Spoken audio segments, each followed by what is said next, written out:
Hello guys, this is Shubham Sahu from MGM Medical College Indore, and in this video I am sharing you the master strategy of biology. My score was 360 out of 350 in biology in NEET 2020, and I am sharing with you how I scored 350 out of 350 in biology. So let's start the video. First of all देखिए, कुछ बातें होती हैं जो हमको पता होना चाहिए कि बायोलॉजी में 350 स्कोर करना ज़्यादा टफ नहीं है, लेकिन ज़्यादा इजी भी नहीं है। पहली चीज़, हमारी बायोलॉजी के कॉन्सेप्ट पे और कमांड होनी चाहिए। देखिए, अगर आपने अभी तक एक भी बार रिवीजन नहीं किया है, कुछ भी नहीं पढ़ा है, तो सिंपली आप ये कीजिए। देखो, आई होप कुछ तो पढ़ रखा होगा आपने। पहले किसी भी चैप्टर को कम से कम 2 बार अच्छे से पढ़िए, एनसीईआरटी की लाइन टू लाइन। अब जब आप एनसीईआरटी की लाइन टू लाइन पढ़ोगे तो देखिए, साइड में इसे एनसीईआरटी का आप फोटो देख रहे हो, यहाँ पे एनसीईआरटी में एक लाइन टू लाइन वर्ड्स लिखे हुए हैं। ठीक है, आपने 4-5 लाइन पढ़ी, आप देखोगे कुछ चीज़ें आपको समझ में आएंगी, कुछ चीज़ें आपको समझ नहीं आएंगी। उसको एक बार और पढ़िए। जब तक एक एक लाइन आपकी क्लियर नहीं हो जाती तब तक आप पढ़ते रहिए। पहली चीज़, इस तरीके आप देखोगे एक चैप्टर पढ़ने में आपको 3 से 4 घंटे लग जाएंगे। हाँ, आपको एक चैप्टर पढ़ने में 3 से 4 घंटे लग जाएंगे, आपको बहुत ज़्यादा टाइम लग गया, लेकिन एक दो बार तो आपको इतना टाइम देना पड़ेगा। कम से कम 2 बार आपको इस तरीके से पढ़ना है कि लाइन टू लाइन आपकी क्लियर हो जाए। बहुत सारी चीज़ें होंगी जो आप नहीं जानते, आपको समझ नहीं आती, उनको आप नेट से, यूट्यूब से, गूगल से या अपने कोचिंग के टीचर से, जहाँ से भी है, उस वर्ड को, उस लाइन को क्लियर कर लीजिए। मतलब एनसीईआरटी की एक एक लाइन, जहाँ से चैप्टर स्टार्ट होता है वहाँ से एक्सरसाइज जो दी हुई होती है, वहाँ पे ऑब्जेक्टिव दिए हुए होते हैं, लाइक मैच द फॉलोइंग दिए हुए होते हैं, वहाँ तक आपकी पूरी चीज़ें एक एक लाइन क्लियर होनी चाहिए। फर्स्ट थिंग ये, अगर आपने बायोलॉजी में क्लियर, कम से कम 2 बार ऐसा करना है आपको। अब मास्टर स्ट्रेटेजी आती है कि 2 बार जब आप पढ़ चुके हो, 2 बार पढ़ने के बाद आपको क्या करना है वो समझिए। सिंपली आपको फिर कुछ नहीं करना, आपने 2 बार पढ़ लिया, अब आपको स्टॉप वॉच ऑन करनी है अपने फ़ोन में, या आपके पास स्मार्ट वॉच है वहाँ पे स्टॉप वॉच आपको लगानी है। ठीक है, अब आपको हर चैप्टर को, हर पेज को, लाइक आप देखोगे कि एक चैप्टर में ज़्यादा से ज़्यादा 5 से 6 पेज होते हैं बायोलॉजी में।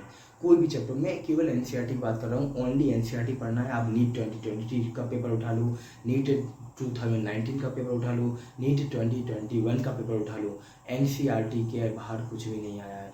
एक क्वेश्चन छोड़ दो, वो भी हमको लगता है एनसीईआरटी के बाहर है, बट वो भी एनसीईआरटी से ही होता है, क्योंकि एनसीईआरटी बहुत ब्रॉड है, बहुत वास्ट है, उसको कम्प्लीटली तो कोई समझ ही नहीं सकता, इतना ज़्यादा गहराई से दिया हुआ है एनसीईआरटी में। ठीक है, लेकिन हम मैक्सिमम चीज़ें उसकी समझने की कोशिश करेंगे कि मैक्सिमम चीज़ें हम कैसे कवर कर सकते हैं। यस, हम कर सकते हैं। कैसे, वो देखिए कि मैंने बताया कि 2 बार आप एनसीईआरटी का प्रॉपर बहुत अच्छे से लाइन टू लाइन रिवीजन कर चुके हो। अब आपको क्या करना है, थर्ड टाइम में, थर्ड, फोर्थ, फिफ्थ, सिक्स्थ, अब जब भी रिवीजन करोगे ना, सिंपली आपको स्टॉप वॉच ऑन करनी है। स्टॉप वॉच ऑन करने के बाद आपको एक पेज को 5 मिनट देना है बस। आप देखोगे कि आपके मान लो 7 पेज हैं तो आपके 35 minute, max to max 40 minute. एक पेज को रीड करना है आपको, अब पढ़ना नहीं है, पढ़ आप चुके हो, पहले से आप पूरा पढ़ चुके हो, पहले से आपको पूरे कॉन्सेप्ट क्लियर है, एक एक वर्ड का मतलब आपको क्लियर है, क्योंकि आप 2 बार रिवीजन ऑलरेडी कर चुके हो। अब आपको सिर्फ रीड करना है उस चैप्टर को। इससे क्या होगा कि जब आप बार बार एक एक लाइन को रीड करोगे तो वो आपके माइंड में स्टोर होती जाएगी, आपकी लॉन्ग टर्म मेमोरी में सेव होती जाएगी, राइट है ना। जब आपने एक बार पढ़ा तो वो शॉर्ट टर्म मेमोरी में थी, जब आप उसी चीज़ को 2-3 बार रीड कर चुके हो तो वो लॉन्ग टर्म मेमोरी में जाती जाएगी। तो इससे क्या होगा कि आपके नीट एग्जाम तक, जब आप नीट में क्वेश्चन पढ़ोगे तो हाँ, आपको क्लियर हो जाएगी, हाँ ये लाइन यहाँ लिखी हुई है, इस चैप्टर में लिखी हुई है और इस तरीके से लिखी हुई है, वो सारी ही लाइन आपको क्लियर हो जाने वाली है, राइट।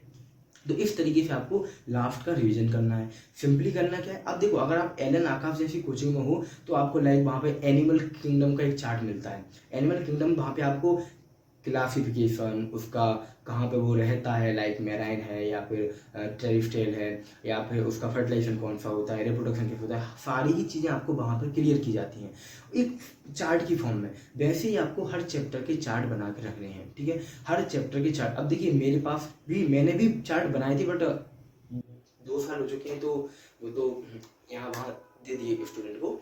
लेकिन किस तरीके से मैंने चार्ट बनाए थे वो समझिए। आपने एक कॉपी ली, A4 साइज की कॉपी ले ली, वहाँ पर आपने चैप्टर का नाम पहले डालना है बस। अब आपको की पॉइंट लिखना है, की पॉइंट, हर पैराग्राफ के की पॉइंट्स लिखना है, क्योंकि अब आजकल जो एग्जाम आता है वो की पॉइंट बेस्ड आता है। मतलब यदि आपकी की पॉइंट पे कमांड है ना, जो की पॉइंट्स होते हैं, लाइक कोई भी चैप्टर हमने पढ़ा, लाइक मान लो हमने मेल रिप्रोडक्टिव सिस्टम पढ़ा, ठीक है, अब वहाँ पे जो की पॉइंट्स आते हैं वो क्या आते हैं कि आपका जो स्पर्म का पतवे वो कैसा होगा, है ना, लाइक सेमिनिफेरस ट्यूब्यूल से आपका यूरिनरी जो ब्लॉडर के पीछे जो इरेथ्रा है वहां तक किस तरीके से जाएगा स्पर्म, वो सारा फ्लो चार्ट बना के लिख लेना है आपको। देखिए एनसीईआरटी आपकी ऐसी होती है, बाजू में बहुत सारी स्पेस होता है, ठीक है। एनसीईआरटी के कॉर्नर में बहुत सारा स्पेस होता है, वो इसलिए होता है कि जो चीजें एनसीईआरटी ने समराइज करके दी है ना, आप उनको एलेबोरेट करके साइड में लिख लो। तो आपको हर पैराग्राफ का फ्लो चार्ट साइड में लिखते जाना है, फ्लो चार्ट साइड में लिखते जाना, ठीक है। आपको हर पैराग्राफ का फ्लो चार्ट अपने साइड में लिख लिया, तो आपको सिंपली आप देखोगे हर पेज का आपको कॉन्सेप्ट, हर पेज के की पॉइंट आपके पास है और उस नोट्स में आपने की पॉइंट लिख लिए, ठीक है। हर पेज के जब की पॉइंट्स आपके पास हों तब करना ही क्या है, सिंपली अब उन की पॉइंट्स को देखना है और मेमोराइज करना है चीज़ों को, की पॉइंट्स को देखना है, चीज़ों को मेमोराइज करना है। आधे घंटे में आप पूरा चैप्टर मेमोराइज कर लोगे। ऐसा आपको 2 से 3 बार कर लेना है, ठीक है। मतलब 2 बार तो आपको पूरा एक एक लाइन थोरोली एकदम पूरा रिवाइज करना है, फिर आपको 2 से 3 बार की पॉइंट्स को रिवाइज कर लेना है। अब क्या करोगे, 4-5 बार रिवाइजन हो गया, फिर से वही वही प्रोसेस करोगे, फिर से कम से कम एक बार तो और थोरोली रिवाइज कर लेना, बस मोर देन सफिशिएंट है 360 आउट ऑफ 360 इन बायोलॉजी के लिए। क्या क्या 2 बार तो आपको बहुत अच्छे से रिवाइज करना है, फिर आपको 3 से 4 बार रीड करना है, जस्ट रीड एकदम स्पीड के साथ रैपिडली रिवीजन करना है, और फिर कम से कम एक बार और थोरोली रिवीजन कर लेना है। मोर देन सफिशिएंट है, इतना आपको पूरी बायोलॉजी का करना पड़ेगा, राइट। इतना यदि कर लिया तो बस बहुत है, मोर देन सफिशिएंट है। अब आप कहोगे कि आपको शॉर्ट नोट्स वगैरह चाहिए हो कि भैया किसी पर्टिकुलर चैप्टर की शॉर्ट नोट्स हम कैसे बनाएं कैसे नहीं बनाएं, तो आप मुझको नीचे में लिंक दे दूंगा, वहाँ पे आप मुझको कांटेक्ट कर सकते हो, मैं पर्टिकुलर चैप्टर की शॉर्ट नोट आपको बनाकर भेज दूंगा, right. Thank you very much. और यदि आपने चैनल को सब्सक्राइब नहीं किया तो चैनल को सब्सक्राइब कर लीजिए और बेल आइकन को भी प्रेस कर दीजिए। Thank you.